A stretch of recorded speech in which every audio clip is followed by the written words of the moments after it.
Bonjour, je m'appelle Patrice Coll, je suis professeur à l'Université de Paris en chimie de l'environnement et je dirige aussi le laboratoire interuniversitaire des systèmes atmosphériques. Dans le cadre de la réalisation de ce MOOC Environnement, nous allons appréhender aujourd'hui par quoi est constituée la pollution atmosphérique, notamment urbaine et périurbaine, et également appréhender ses impacts sur la santé. Sur la diapositive, je vous ai indiqué une ressource accessible en ligne gratuitement en lien avec ce sujet, un numéro de The Conversation de 2018 qui s'intitule « Air toxique, un cocktail de molécules largement méconnues » que vous pouvez trouver via n'importe quel moteur de recherche. Les polluants atmosphériques sont des gaz présents dans l'atmosphère, en plus des composants majoritaires de l'atmosphère, comme l'azote et l'oxygène atmosphérique. Citons l'ozone, présent dans la basse atmosphère, ou le dioxyde d'azote. De plus, des polluants sont également présents sous forme d'aérosols atmosphériques. L'aérosol atmosphérique est constitué par l'ensemble des particules, solides et liquides, en suspension dans l'air. Ces particules ne constituent pas une entité chimique bien définie, mais plutôt un mélange hétérogène dont chaque élément est caractérisé par un état liquide, un état solide, une granulométrie, une composition chimique et isotopique, mais également une morphologie, un état de surface ou une solubilité. Comme l'ensemble des polluants, certaines particules sont émises directement dans l'air par des sources naturelles et anthropiques. C'est ce qu'on appelle des particules primaires. Mais une part importante de la phase particulaire est aussi générée au sein même de l'atmosphère par des processus chimiques complexes qui font intervenir les polluants gazeux et vont former des particules qu'on appelle secondaires. Sur cette illustration, vous voyez ce qu'on appelle des polluants primaires. Les polluants primaires sont les composés qui sont directement émis dans l'atmosphère par des activités anthropiques, par exemple le trafic routier, les industries, le chauffage, l'agriculture. On peut en citer certains que vous allez voir apparaître, les oxydes de carbone, les oxydes d'azote, les composés organiques volatiles, qu'on appelle les COV, j'y reviendrai, vous les voyez apparaître en vert, les oxydes de soufre, les particules de différentes tailles, celles qui ont moins de 10 micromètres de diamètre, qu'on appelle les PM10, celles qui ont moins de 2,5 micromètres de diamètre, qu'on appelle les PM2,5, et enfin certains métaux, comme le plomb, le mercure, le cadmium.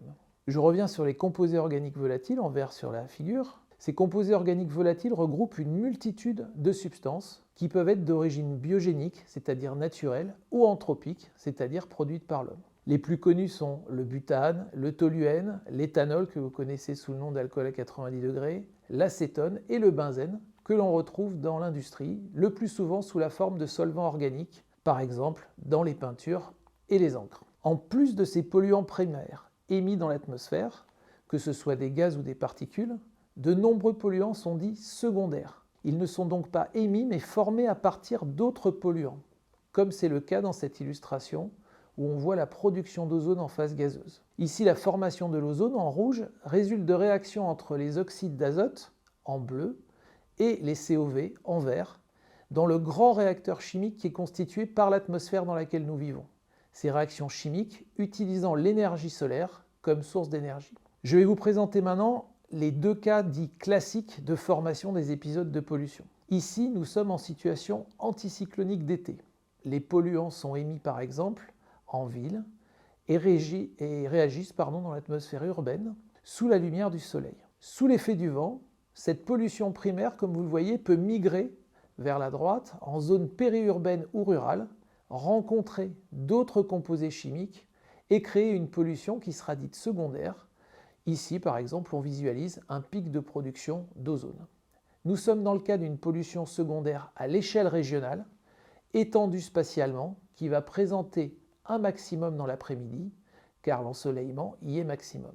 A l'inverse, en hiver, l'atmosphère est confinée pour des raisons météorologiques. Son altitude est très basse, la chimie est moins active et on est confronté à une accumulation de polluants en zone urbaine qui vont potentiellement migrer sous l'effet du vent dans d'autres lieux. On a ici une pollution de polluants primaires d'origine urbaine homogène à laquelle on va être confronté tout au long de la journée. Une illustration de ce dernier cas peut être incarnée par les situations observées l'hiver dans certaines atmosphères urbaines, dans les années 40-50, comme à Londres en 1952, où les émissions industrielles en gaz et particules, vous voyez ici le SO2 et les suies, ces émissions en gaz et particules se sont accumulées dans une atmosphère urbaine froide pour conduire à plusieurs milliers de morts pendant l'épisode, mais également à une surmortalité les jours suivants. Vous voyez aussi bien ce pic de mortalité que la surmortalité sur la courbe en rouge. Dans les années 60-80, la pollution a surtout été en lien avec les métaux et les problématiques d'ozone, alors qu'actuellement, ce sont plutôt les problématiques autour du dioxyde d'azote et des particules fines qui posent problème. Ces évolutions sont liées aux modifications de la mobilité et des activités anthropiques, notamment en zone urbaine. Sur cette diapositive sont reportés les principaux types d'interactions des polluants avec l'organisme, que ce soit les particules ou aérosols notés PM, l'ozone et le dioxyde d'azote noté NO2, cette figure traduisant la pénétration des polluants atmosphériques, gazeux ou solides, dans l'organisme. Pour illustration, le dépôt des particules dans l'appareil respiratoire dépend essentiellement de 3 mécanismes. La sédimentation qui s'exerce sur les particules les plus grosses, l'impaction qui se fait au niveau des bronches, dans l'arbre respiratoire, et la diffusion qui concerne les particules les plus fines.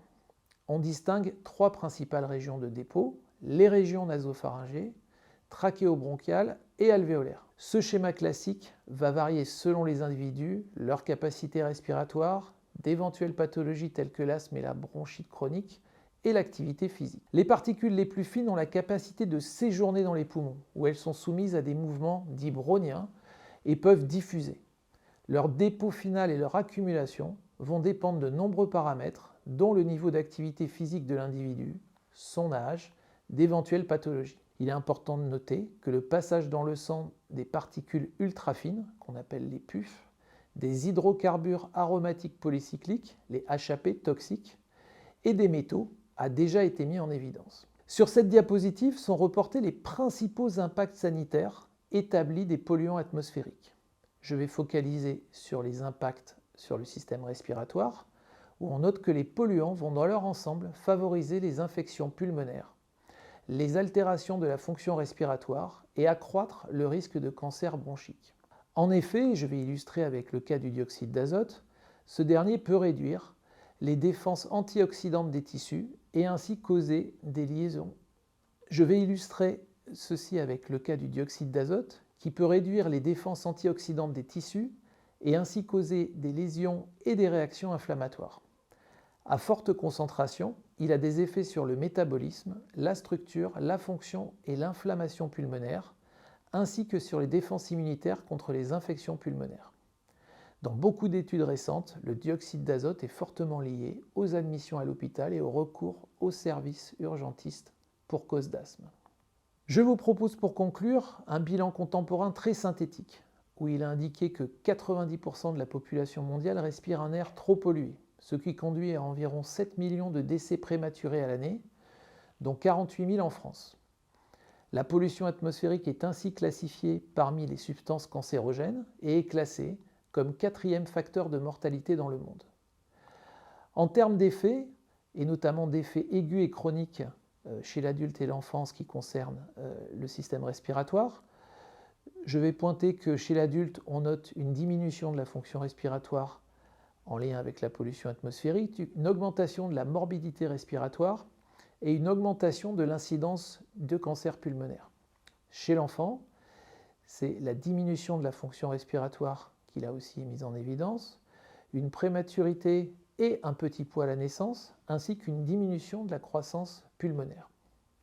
Bien évidemment, la pollution atmosphérique va aussi impacter, aggraver certaines pathologies, et notamment la morbidité de ces pathologies. Je pense par exemple à la mucoviscidose, où on a une diminution de la fonction respiratoire, une augmentation des exacerbations et enfin une augmentation des infections bactériennes précoces. Je vous remercie pour votre attention.